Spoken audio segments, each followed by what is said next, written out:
guys, welcome to ST Traveler. This is another part of the van vlog series.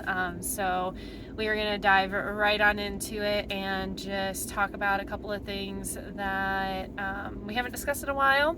Kind of just get back into the groove of the series. So just to start it off with, we are currently in Moab, Utah. If you have never been here, it is amazing. If you like climbing, hiking, biking, or just beautiful scenery, then this is the place for you. We've been here for about a week, and I've been through Moab lots of times, but I haven't been able to kind of stop and take it all in and like really get to explore. This time around, we have been hiking almost every single day or running, and today I decided I needed a break and I was going to do this series and get some other things going that I've been putting off. Procrastination? So we're finally going to go ahead and get things back on track with where I want to be. Like I said in the last vlog series, where it was story time with ST Traveler, I'm going to be starting up some new videos, and I have a lot of things lined up. I'm really excited. I basically realized that I wanted to get back to my roots, so I'm kind of restarting, I guess, my YouTube. Kind of in a way, but I'm not going to delete any of the old content. I'm going to keep it all up there, but this is kind of going to be the restart to ST Traveler and the YouTube channel that I have always wanted but have been procrastinating on. So we're going to finally do that. With that being said, on this vlog series, we are going to talk about like where we are, kind of our thoughts on the area, maybe give some suggestions, gas prices, etc., just kind of whatever is on my mind at the time. So with Moab, my general consensus was that it looks cool, but does it actually have anything that you can do? This place is mostly known for its climbing. It's a really big climbing area for sport climbing and for trad. It's not really a big area for bouldering, so if you're a climber and you're looking for boulders, this more than likely is not the place for you. The rock is a little bit too soft for bouldering, especially when it's snowing. And during this time of the year, I was even like just testing out some boulders and it was crumbling in my hands, even though it's been days since they have had rain. So this is more of a lead and trad area, just so that you local climbers are aware of, or any climbers really that are coming through. I was hoping to get back on some rock, like real rock, but it's just not the time yet. We're gonna get there, but not yet. Be weak, little fingers. With that being said, the gas prices in Moab are a little bit higher than other places that I've been to. It's right around 3.8 to 3.9 per gallon. And that is just for regular gas. Diesel is still on the high, close to $4.99, so about $5 a gallon, which makes me really sad because I own a diesel vehicle back home, and to see that diesel prices have still not gone down, this is kind of wrong and rude, and I don't like it, and I hope that changes because I can't wait to drive my Volkswagen when I go back home, but it's going to be so expensive. It's probably going to be close to however much this is to fill. It's usually anywhere between $70 to $110 depending on where I'm at and how low I am. So I'm not looking forward to that when I get home, but that's okay. That's for the future. In terms of recommendations to do, this is mostly for hiking. So my recommendations would be this hike called Hidden Valley. It's 6 miles round trip. It is steep in the beginning, so it's super strenuous. It was covered in ice when I did it, so I recommend spikes if you're going to be here in January, February timeframe. This part of the canyon doesn't get a lot of sun, so all the snow that they got and all the ice that they got just kind of hangs around because it's in the shade. So if you're going to be doing a lot of those hikes, you definitely want to have micro spikes. The other one that I would recommend is called the Grand Staff Trail. This goes to the Morning Glory Arch. It's about 5 to 6 miles round trip. It depends on how long. You kind of hang around if you do like little detours. This one can be a little bit more challenging, I feel like, because the Hidden Valley is strenuous the first 0.8, and then the rest of it is easy. It's not hard at all. You're literally walking in what they call it, a hidden valley. And it's gorgeous and amazing. If you have dogs and they're really good off leash, they can run around and like sniff all the snow, and like there's not really that many, like there's not much wildlife up there. So in terms of parade drive, that's obviously something to keep in mind just in case if something does show up. But for Grandstaff, it's just got a lot of creeks. It's got a lot of water crossings. They recently had a flash flood there, so there's actually a lot of damage that's on the trail. So you kind of have to maneuver around a lot of broken trees. There was a bridge that takes you up, and then you go up to Morning Glory. That bridge is gone. It no longer exists. It's actually, you can tell when you get there, there was steps that was going down that they made. And then supposedly there was like a bridge that went across. Now it's like steps, and then it's just this chunk of dirt that's like, it looks like a slide. And part of the structure split off. So there's a new path that you can get up, but it's definitely not easy. So if you're not very agile and you're not careful, you could slip and hurt yourself while you're going up. When I was there, it was covered in ice, and it literally was like knee in my face level, like step. So I put on my micro spikes and like grabbed this plank of wood that was still hanging out, and then just like like threw myself over. The rest of it is, it's an easy hike. Like the rest of it is easy. It's just that there's a lot of obstacles that you need to go around. There's a lot of awareness that you need to have when it comes to crossing the creeks and the rivers. I found that the micro spikes helped a lot with getting across the rivers, just because a lot of the rocks were covered in moss, and with this type of soil, it's mostly clay. The spikes actually stuck in the river while I was crossing, and at some point I just said F it and like crossed over and didn't worry about getting wet, even though it was cold. So if you're going to be in Moab between like probably January to March, I would recommend having really warm clothes and having micro spikes, because there's a lot of really good hikes around here, but there are areas where in the canyons the sun doesn't quite stay long enough, so a lot of it's frozen solid. The first half of Grandstaff was completely dry, and then the last 1.5 was like all ice and snow. Gorgeous and beautiful, but like without my spikes, there's no way I would have made it to Morning Glory Arch. Like there's just absolutely zero way.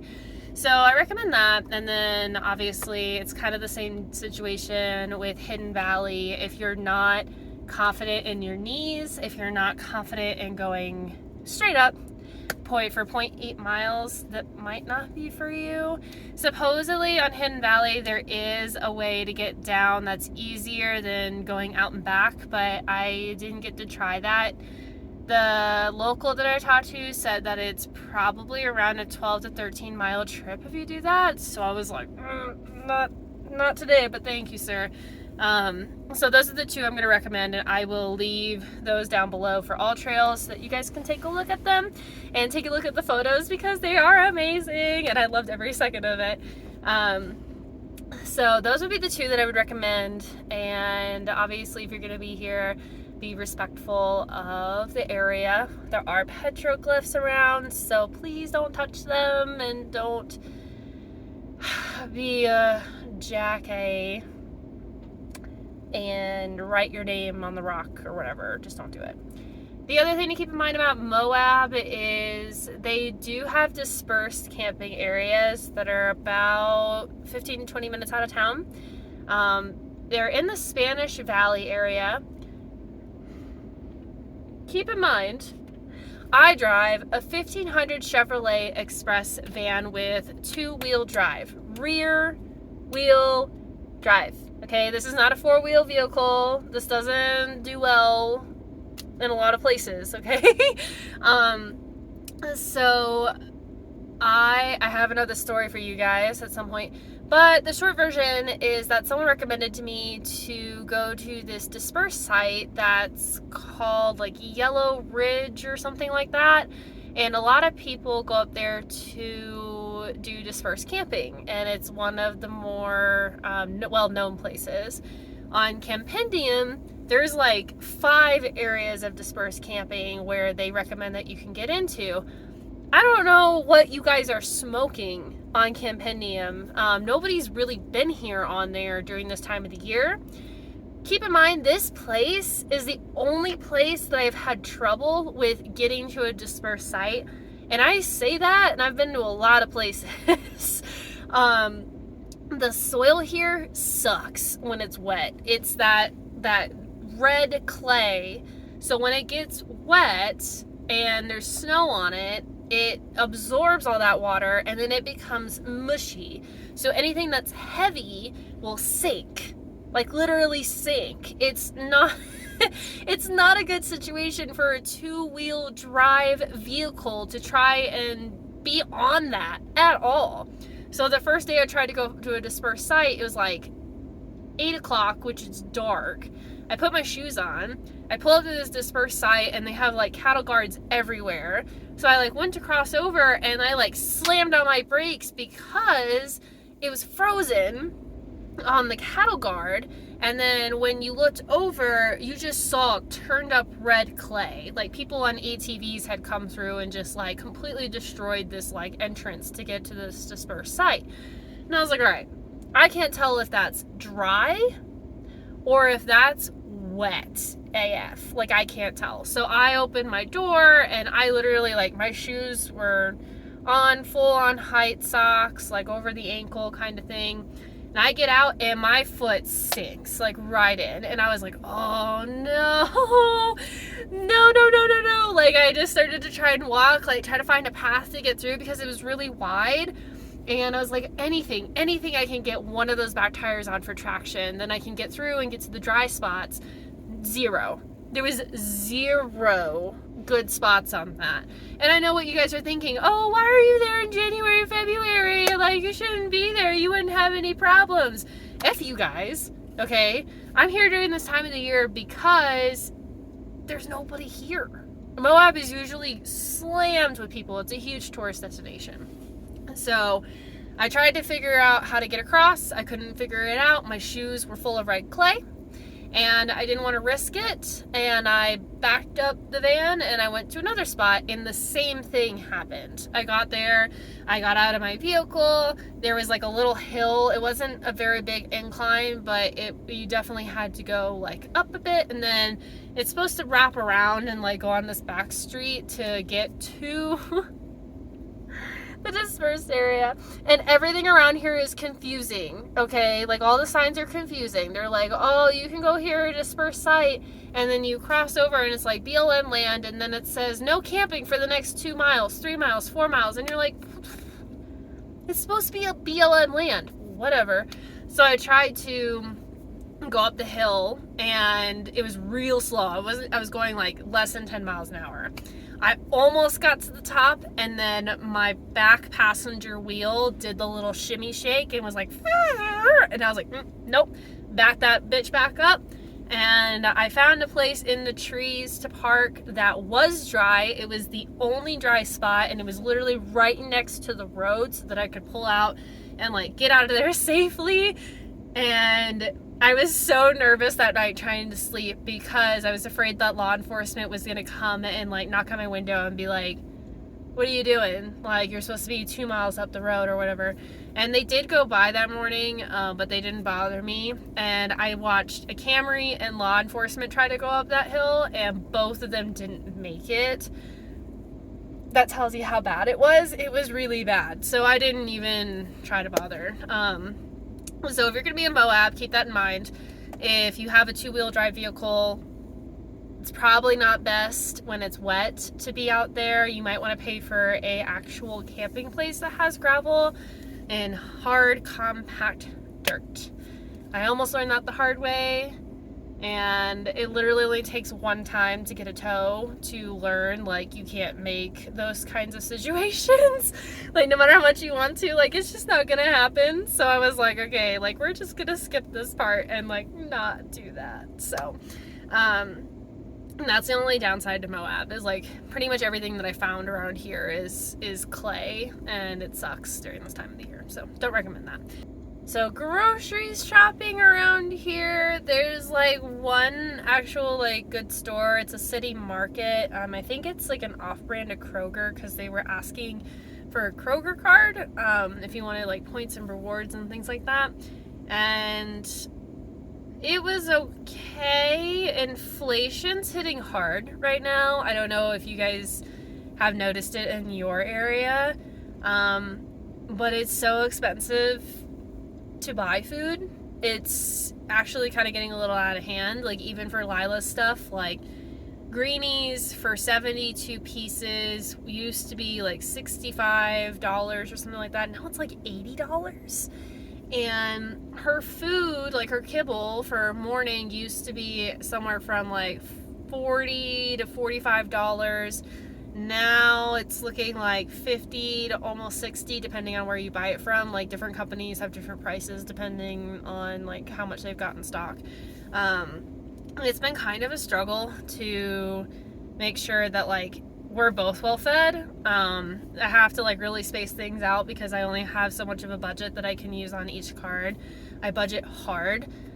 So when it comes to like me eating, it's like, okay, well, how much food can I have and it still be good? I usually buy like 5 days worth of food, and it's still like almost $100, and that includes like having a snack. I usually buy chicken and beef and cheese, and then I've reduced some things, so like I've gotten rid of like bread and spaghetti and things like that. Trying to get back on my normal diet slowly but surely, and it's so expensive to try and like stay away from the bad stuff. Even the bad stuff is expensive, and it's been really frustrating. I'm sure normally this grocery store isn't very expensive, but I felt like even if I wanted to buy a block of cheese, it was like $7 to $8 or something like that, and like Gouda was like $10. I was like, oh my god, I just wanted to buy a block of cheese and just eat the cheese, but like $10 of Gouda, and it's like this big, and I was like, that's not gonna happen. Like, no way. Aside from the grocery store, and the fact that gas prices are pretty low, everything else has been okay so far. A lot of my budgeting really comes down to the dispersed sites. I try not to pay for actual camping places, just because it does add up. It gets pretty expensive. It's not the same that it used to be. I used to recommend KOAs and just like national park sites and things like that, but they have definitely raised prices a little bit, and I've noticed it. It's like just enough where I was like, it's not really worth having a fire ring. It's not really worth having a barbecue set. I hardly ever light a fire. Some dispersed sites have been like interesting, because you'll go to them and then like people actually took the time to take rocks and like make actual fire rings, which is great. And like people have, you know, taken that area that's flat and that doesn't have any brush around, and that's where they made their fires. But in particular, a lot of the camping places that I've been to, they're just too expensive. And everywhere now that I've noticed with drive-thrus, if I want to go get coffee, I don't know if this is something that you guys notice too, but it bothers me. It shouldn't, but it does for some reason. Everywhere wants a tip. Everywhere. It doesn't matter if you've like sat down and you actually have a hostess or a waitress. Even a drive-thru, they're like, please sign the card, and if you want, you can put a tip. And I was like, I just want my coffee. I know that like there's the option for the tip, and for a while I was like feeling pressured. I was like, okay, like a tip, like, but now most of the time I don't even bother, unless if like there's exceptional like service talking to this person through the window or through a speaker. Like, you know? Otherwise, like, I understand tipping and stuff like that. Like, if you're sitting down in a restaurant, like, obviously that's something that you should do. But when it comes to, like, going through a drive-through, unless if you're, like, exceptional, unfortunately to me, it just doesn't make sense to tip in those situations. Especially with a credit card and things like that. I don't know. There's something about it that, like, really irks me, and that might just be, like, an unpopular opinion. But I've been feeling that way for a while, and I've been trying not to get, like, sucked into it because you just feel bad, and it's, like, that's not the right way to do it. But that's just something that I noticed that I kind of wanted to put out there that I was, like, a little bit annoyed about, and I just noticed it this morning. But other than that, everything's been good. We are going... Stanley. I don't know if you guys have ever been to Stanley. It's in the middle of February, just about.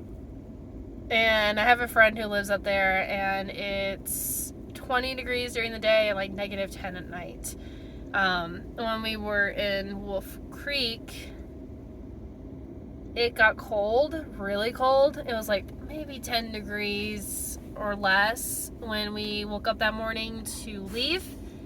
The van started but would not stay on without having it revved up real hard to get warm.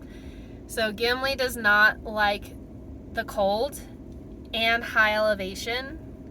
Those two things, apparently together, don't do very well for this vehicle. So if I want to leave Stanley, it's got to be in the middle of the day, and 20 degrees when the sun's out. And I have to sit there and rev him until he's ready to go. So hopefully nothing bad happens, but you know, shit happens when you're on the road. So I'm excited to go up there. They're having a winter fest, and I can't wait to see one of my favorite places in the United States in snow. I'm really excited. Dad would hate it because it's too cold for him. Fine, you can be a buzzkill, it's not a big deal. But he's not here, so I don't have to hear it. But we will be going up there. Lila's gonna love it. She's gonna get to see some old friends of hers, and I'm gonna get to have drinks and enjoy the quiet, because Stanley doesn't have a lot of people that live there year round. So I'm really excited to just like hang out and not have any worries and just like check out for a few days. Like, that's probably the best part. Of course, I'll still be working because I have to make money, and money's how the world goes round. But other than that, I'm really excited to tell you guys and show you guys all of the wonderful things and share more experiences with you. But that's all I have for this little vlog post re-entry into my life, I guess. There's more to talk about, there's more to share, there's more story time to give, but right now this is all I've got for the time being. So I hope you guys enjoyed. Please like, comment, subscribe, follow along. I do have art pieces that I need to get sold out.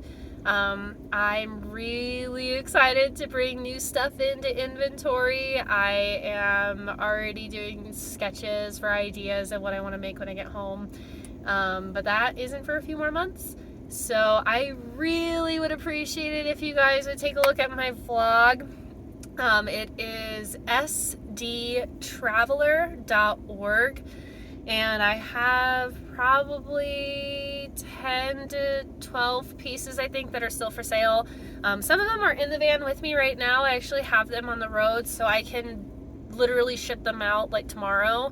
But I really would appreciate it if you guys would take a look and see if anything catches your eye. I really just want to clean out my inventory as much as possible, and I don't want to put out new things just yet until I get a few more pieces sold. It also would help with the expenses for this traveling life, and maybe pay for a bag of dog food. Who knows? It can go towards anything. So thank you guys so much for all that support, and I'm really excited to get back into the swing of what I really love doing and share more with you guys. There's a lot to come, so we'll see how it goes. But thank you guys so much for listening, and if you guys made it this far, thank you so much, and I hope you guys all have a magical, wonderful day, and I can't wait to make more content. I'm hoping this is the beginning to an amazing journey. I guess we'll find out. Okay, bye guys. Have a great day.